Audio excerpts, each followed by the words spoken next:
새벽 5시 김철수 할아버지는 어김없이 잠에서 깼다. 40년간 건축 현장에서 단련된 몸은 나이를 먹어도 일찍 일어나는 습관을 버리지 못했다. 아니, 버릴 수도 없었다. 자신이 평생의 피땀으로 마련한 3층짜리 다가구 주택의 관리가 그를 기다리고 있기 때문이다. 할아버지, 또 일찍 일어나셨네요. 2층에 사는 세입자가 인사를 건넸다. 응, 주차장 정리 좀 하고 있어. 철수 할아버지는 매일 이런 식이었다. 주차장 정리, 공동현관 청소, 보일러 점검, 전구 교체, 하수구 막힘 뚫기까지 건물의 모든 관리를 혼자 도맡고 있었다. 1층에 함께 사는 아들 가족은 이런 할아버지를 당연하게 여겼다. 아버님, 어제 2층 세입자가 보일러 문제 있다고 하던데요. 확인 좀 해주세요. 며느리 미경이 아침밥을 먹으며 말했다. 그래, 알았다. 그리고 오늘 아이들 학원 데려다 주시는 거 맞죠? 제가 병원 가봐야 해서요. 철수는 대답 대신 고개를 끄덕였다. 며느리의 톤은 언제나 이랬다. 부탁이 아닌 당연한 짓이었다. 마치 자신을 고용된 관리인 취급하는 것 같았지만 가족이라는 이름으로 참아왔다. 할아버지, 무거운 거 들지 마세요. 3층 세입자가 이사를 하는 날 철수 할아버지는 냉장고를 옮기다가 허리를 삐끗했다. 최근 들어 무릎도 자주 아프고 허리도 뻐근했다. 75세의 몸으로 3층짜리 건물을 관리하는 것이 점점 버거워졌다. 병원에서 돌아온 철수의 표정은 어두웠다. 아버지, 뭐라고 하던가요? 아들 민수가 물었다. 무릎 수술이 필요하대. 허리도 디스크가 심해서. 수술이요? 며느리가 놀란 듯 말했다. 수술하면 얼마나 입원해야 해요? 한 달 정도? 그럼 그동안 건물 관리는 누가 해요? 아들의 첫 걱정이었다. 관리업체 부르면 한 달에 얼마나 나갈지. 철수 할아버지는 말문이 막혔다. 자신의 건강보다 관리비가 먼저 걱정인 아들을 보며 가슴이 쓰렸다. 결국 수술을 받고 병원에 입원한 철수 할아버지. 아들 가족은 문병을 오지도 않았다. 그러던 어느 날 저녁 아들에게서 전화가 왔다. 아버지, 솔직히 말씀드릴 게 있어요. 뭔데? 이 상황이 계속되면 저희도 힘들고 아버지도 힘드실 것 같아요. 그래서 생각해 봤는데 이 집 파시고 시골에 좋은 요양원 알아볼까요? 그게 서로에게 좋을 것 같아요. 전화기 너머로 며느리의 목소리도 들렸다. 그래야 저희도 이 건물을 저희 마음대로 관리할 수 있고요. 철수는 조용히 전화를 끊었다.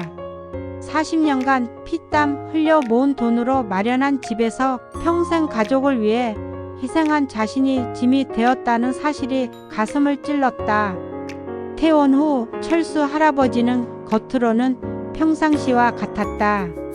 하지만 속으로는 치밀한 계획을 세우고 있었다. 이 건물 시세가 얼마나 될까요? 부동산 중개소에 조용히 문의했다. 이 위치면 15억 정도 될 것 같습니다. 매물로 내놓으실 건가요? 한번 생각해 볼게요. 며칠 후 젊은 사업가가 리모델링용으로 건물을 찾고 있다는 소식을 들었다. 철수는 신중하게 연락을 취했다. 빠른 거래 원하시면 조금 싸게 드릴 수 있습니다. 대신 일주일 안에 계약부터 잔금까지 완료해야 해요. 좋습니다. 마침 아들 가족이 친척 결혼식으로 2박 3일 여행을 떠나기로 했다. 아버님, 혼자 계시는 동안 건물 잘 봐주세요. 그래, 걱정 마라. 가족들이 떠난 그 주말 철수 할아버지는 움직였다. 부동산 거래는 신속하게 진행됐다. 계약금, 중도금, 잔금까지 모두 받았고 이사업체를 불러 자신의 짐도 모두 뺐다. 일요일 저녁 아들 가족이 결혼식에서 돌아왔다. 1층이 왜 이렇게 텅 비어있지? 며느리가 놀라며 말했다. 거실 한가운데 놓인 의자에 철수 할아버지가 홀로 앉아 있었다. 그 외에는 아무것도 없는 빈 집이었다. 아버지, 짐이 다 어디 갔어요? 무슨 일이에요? 아들이 다급하게 물었다. 철수 할아버지는 차분하게 대답했다. 이 건물 팔았다. 잔금까지 다 받았고 새 주인이 목요일에 입주한다. 너희는 그 전에 짐 빼라. 네? 며느리가 비명을 질렀다. 저희가 어디로 가라고요? 이 건물은 저희가 살 집이잖아요. 너희 집이 아니라 내 집이었다. 철수의 목소리는 단호했다. 평생을 나한테 공짜 관리 맡기고 아프다고 하니까 요양원이나 가라고 하더니 이제 와서 무슨 소리냐? 아버지, 그게 아니라 이 건물은 내 피땀이다. 40년간 건축 현장에서 벌어온 돈으로 마련한 거야. 내가 어떻게 처분하든 내 마음이다. 아들이 무릎을 꿇었다. 아버지, 저희가 잘못했어요.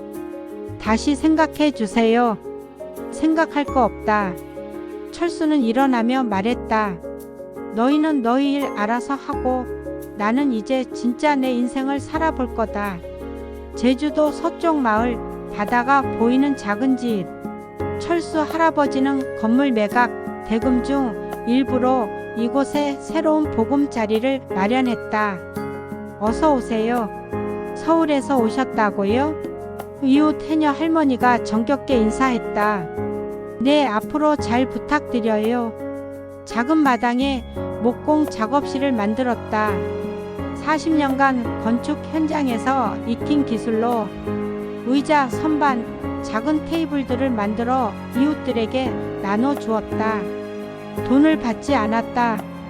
그냥 즐거워서 하는 일이었다. 매일 아침 바다를 보며 낚시를 하고 오후에는 작업실에서 목공을 하고 저녁에는 이웃들과 막걸리 한 잔. 누구의 눈치도 보지 않는 자유로운 일상이었다. 석 달 후 아들 민수가 제주도로 찾아왔다. 급하게 구한 전셋집에서의 생활이 만만치 않았던 모양이다. 아버지, 민수의 목소리는 떨리고 있었다. 왜 왔니? 죄송해요. 정말 죄송해요. 아들이 고개를 숙였다. 건물 관리해 주시던 아버지가 얼마나 고마운 분이었는지 이제야 알겠어요. 제가 너무 이기적이었어요. 아버지 건강보다 돈 걱정부터 했던 제가 정말 잘못했어요. 철수는 바다를 바라보며 말했다. 이제라도 깨달아서 다행이다. 다시 돌아가 주세요. 제가 다시 건물 사서. 안 된다. 철수가 고개를 저었다. 내 삶은 이제 내 것이다. 다시 돌아가서 너희 일을 해줄 생각은 없다. 그게 너희에게도 나에게도 가장 좋은 결말이야. 1년 후 철수 할아버지의 목공 예품은 제주도에서 소문이 났다. 관광객들이 찾아와 작품을 사가기도 했다. 하지만 그에게 중요한 건 돈이 아니었다. 건물주 할아버지에서 자유로운 예술가 김철수가 된 것. 남을 위해 희생하는 삶에서 벗어나 스스로를 위한 삶을 선택한 것. 그것이 진정한 승리였다. 저녁 노을이 바다를 붉게 물들이는 시간, 철수 할아버지는 작업실에서 새로운 작품을 만들고 있었다. 아무도 재촉하지 않는, 아무도 당연하게 여기지 않는 오롯이 자신만의 시간이었다. 이게 진짜 내 인생이구나. 그는 만족스러운 미소를 지으며 망치질을 계속했다. 바람이 불어와 작업실 문을 살랑살랑 흔들었다. 자유의 바람이었다. 이야기가 좋으셨다면 구독, 좋아요 부탁드립니다.